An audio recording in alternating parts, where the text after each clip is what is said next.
آج ہم ایک دن بھوک نہ کاٹ سکیں، 2 دن بھوکے نہ رہ سکے عشق نبی کی خاطر۔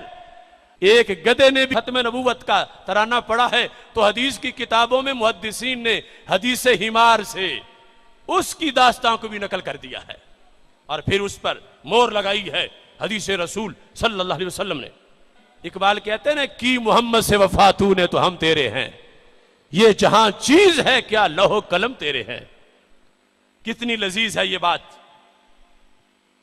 لما فتح اللہ علی نبیہ صلی اللہ علیہ وسلم خیبر، جب خیبر فتح ہوا، میرے آقا علیہ الصلوۃ والسلام کے مال غنیمت میں اور چیزوں کے علاوہ ایک سیاہ گدھا بھی تھا، مگر مقدر اس کے بڑے سفید ہے، سیاہ رنگ کا گدھا۔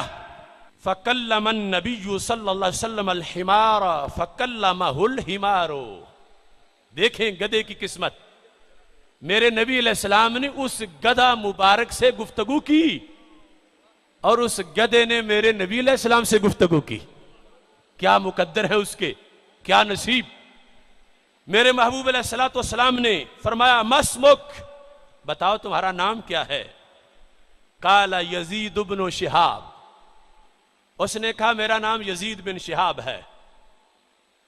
اخرج اللہ من نسل جدی 60 حمارا، فرمایا اوپر جو میرا جد ہے، اوپر جد اعلی، اس سے رب ذوالجلال نے 60 گدھے پیدا کیے ہیں، نسل در نسل، مختلف زمانوں میں۔ فرمایا ہمارا خاندانی شرف یہ ہے، جس نسل کا میں گدھا ہوں ہمارا شرف یہ ہے، کلہم لم یرکبہم الا نبی، کہ جس خاندان سے میں تعلق رکھتا ہوں گدھوں کے اس خاندان کا شرف یہ ہے کہ ہمارے اوپر صرف نبیوں نے ہی سواری کی ہے۔ لم یرکبہم الا نبی، جس زمانے میں بھی ہوئے ہمیں یہ شرف ملا کہ صرف نبی کو ہی ہم نے اپنی پیٹھ پہ بٹھایا ہے، نبی کے سوا ہم نے کسی کو اپنی پشت پہ نہیں بیٹھنے دیا۔ اب اس کا جملہ سنو، اور جو آج بھی ختم نبوت سے واقف نہیں تو میں اس کو اس گدھے کے لحاظ سے دعوت فکر دے رہا ہوں کہ وہ گدھا ہو کے اتنا جانے اور تو کلمہ گو ہو کے نہ جانے۔ افسوس ہے اس تیرے انداز پر ہے قادیانیوں کے ساتھ بیٹھ جانے والے، پیار کرنے والے۔ اب دیکھیے میرے نبی علیہ الصلوۃ والسلام ارشاد فرماتے ہیں، جب گدھے سے پوچھا، گدھے نے نسل بتائی، اور پھر گدھا سرکار سے کہنے لگا لم یبقى من نسل جدی غیری ولا من الانبیاء غیرک، کہنے لگا جو میرے جد اعلیٰ ہیں جن کی نسل سے 60 گدھے ہوئے، اس نسل میں میرے سوا کوئی باقی نہیں، اور نبیوں میں نبی آپ کے سوا کوئی باقی نہیں۔ ختم نبوت کا انداز۔ گدھا کہنے لگا ان 60 میں سے میرے سوا کوئی باقی نہیں رہا، اور میں یہ سمجھتا ہوں آپ آخری نبی ہیں، نبیوں میں آپ کے سوا کوئی نہیں، آپ آخری ہیں، آپ اس دنیا میں جلوہ گر ہو چکے، اعلان نبوت فرما چکے، آپ آخری نبی ہیں، اور میں ان گدھوں کی لسٹ میں اس نسل سے سب سے آخری ہوں۔ یہ کہنے کے بعد کہتا وَقَدْ كُنْتُ أَتَوَقَّعُكَ أَن تَرْكَبَنِي، یہ صرف بائی چانس نہیں ہوا، میں تو کب سے انتظار کر رہا تھا کہ میری پشت پہ تم سواری فرماؤ گے، میں تمہارے انتظار میں تھا۔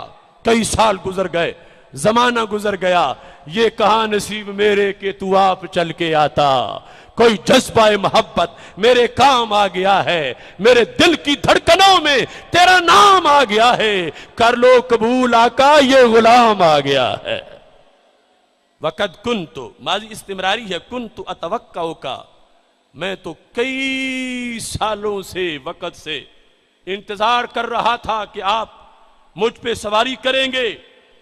قد کنت قبلک لرجل یہودی، مگر قسمت یہ تھی، قسمت میں قید لکھی تھی فصل بہار میں فتح خیبر سے پہلے ایک یہودی کے قبضے میں تھا، یہودی کے ملک میں تھا، نسل یہ تھی کہ سوائے نبی کے میری پشت پہ کوئی نہیں بیٹھے گا، مگر قبضہ یہودی کا تھا۔ تو یہودی نے کوشش کی کہ وہ مجھ پہ سوار کرے۔ سوچ مسلمان، قادیانی سے کہیں ہاتھ نہ ملانا، سوچ مسلمان، قادیانی سے کہیں کاروبار نہ کرنا، سوچ مسلمان، قادیانیت کا فارم فل کر کے کہیں جرمنی کا، ہالینڈ کا ویزا نہ لینا، سوچ مسلمان، قادیانی سے وفا کر کے کہیں دنیا کی کوئی فیسیلیٹیز نہ لینا۔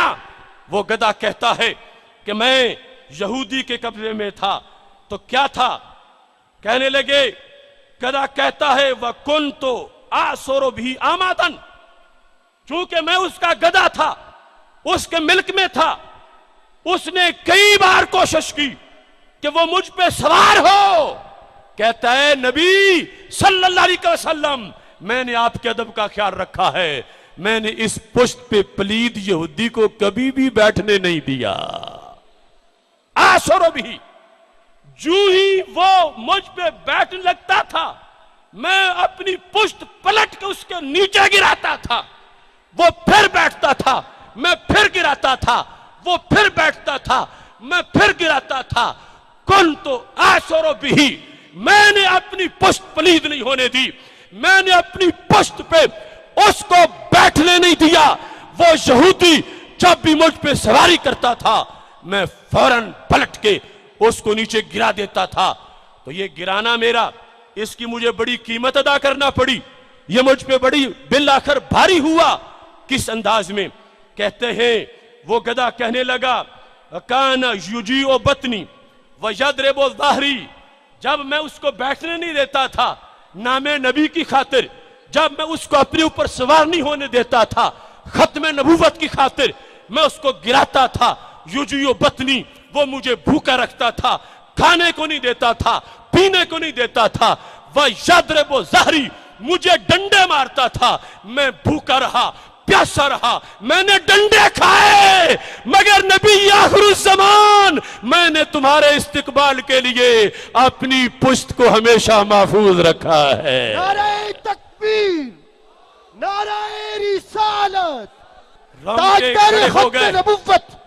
اس مبارک گدھے کی گفتگو سے آج ہم ایک دن بھوک نہ کاٹ سکیں، 2 دن بھوکے نہ رہ سکیں عشق نبی کی خاطر۔ آج ہمارے کاروبار ہمیں لے ڈوبے، آج ہماری معیشت کے رونے ہمیں قادیانیوں کے ساتھ محبت اور دوستی میں پھنسا دے۔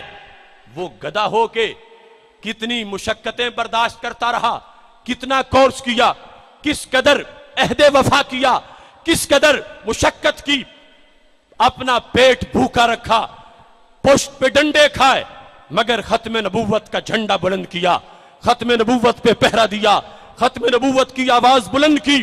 میرے نبی علیہ الصلوۃ والسلام نے جانتے تو پہلے بھی تھے، لیکن جب اس گدھے نے اپنی زبان سے یہ سب کچھ بیان کر دیا تو محبوب علیہ الصلوۃ والسلام نے ارشاد فرمایا سمیتک یافور، اب میں نے تیرا نام یافور رکھ دیا ہے، اب تو یافور ہے، تیرا نام میں نے یافور رکھا ہے۔ اور یا یافور قال لبیک، اب دیکھو لبیک کا سلسلہ، اور جب کہا یا یافور تو یافور نے جواب میں کہا لبیک، میرے محبوب علیہ السلام کو لبیک، حاضر ہوں حاضر ہوں حاضر ہوں حاضر ہوں یا رسول اللہ صلی اللہ علیہ وسلم۔ تو میرے نبی علیہ السلام نے فرمایا تشتہی الاناس، کیا تجھے شہوت ہے مؤنث کی اے یافور؟ تو یافور نے کہا لا، محبوب مجھے یہ شہوت نہیں ہے۔ فکان النبی صلی اللہ علیہ وسلم یرکبہ لحاجتہ، سرکار حاجت کے لیے سواری فرماتے تھے جب کہیں جانا ہوتا تھا۔ فَإِذَا نَزَلَ عَلَيْهِ بَعَثَ بِهِ إِلَى بَابِ الرَّجُلِ فَيَأْتِي الْبَابَ فَيَقْرَأُهُ بِرَأْسِهِ، جب منزل پہ پہنچ جاتے سرکار اترتے اور یافور کو کہتے چلو یافور میرے فلاں صحابی کو بلا کے لے آؤ۔ آج کی ٹیکنالوجی، آج کا رائے وزڈم، رب کعبہ کی قسم قیامت تک کی چھلانگیں لگاتی ہوئی سائنس میرے نبی کے یافور کا بدل بھی پیدا نہیں کر پائے گی۔ کیا اس کے اندر فیڈ ہے؟ کیا اس کی معلومات ہیں؟ کیا اس کا انداز ہے؟ فیض ہے ختم نبوت کا کہ جب سرکار نیچے اترتے ہیں تو فرماتے ہیں یافور سے، میرے نبی علیہ الصلوۃ والسلام کیا ارشاد فرماتے ہیں؟ سرکار کہتے ہیں جاؤ فلاں صحابی کو بلا کے لے آؤ، فیات الباب، اس یافور کو پتا ہے کہ اس صحابی کا گھر کہاں ہے، وہ کدھر رہتا ہے، پھر بلانا کیسے ہے؟ اپنے سر سے دروازہ کھٹکھٹاتا ہے، فیضا خرج الیہ صاحب الدار اوما الیہ ان اجب رسول اللہ صلی اللہ علیہ وسلم۔ جب گھر والا باہر نکلتا ہے تو یافور کو اتنی صلاحیت ہے کہ اسے سمجھاتا ہے چلو تجھے دربار نبی سے بلاوا آ گیا ہے۔ اب دیکھیے عشق، فلما قبض النبی صلی اللہ علیہ وسلم جاء الی بئر کان لابی الہیثم، جب میرے نبی علیہ السلام کا وصال ہوا، یافور نے کہا اب جی کے کیا لینا ہے؟ ابو ہیثم کا کنواں تھا، یافور ادھر چلے گئے، فتردہ فیہا، اس میں چھلانگ لگائی، فسارت قبرہ جزء منہ علی رسول اللہ صلی اللہ علیہ وسلم، سرکار کے وصال پر روتے روتے جان دے دی، وہی کنواں یافور کی قبر بنا۔ اس حدیث شریف سے ختم نبوت کے موضوع کی یہ اچھوتی اکائی آپ کے سامنے پیش کر رہا ہوں۔ یہ تو واضح ہے کہ قادیانی کافر ہے، مگر اس کافر کے ساتھ مومن کا رویہ کیا ہونا چاہیے یہ یافور بھی ہمیں بتا رہا ہے۔ اللہ اللہ اللہ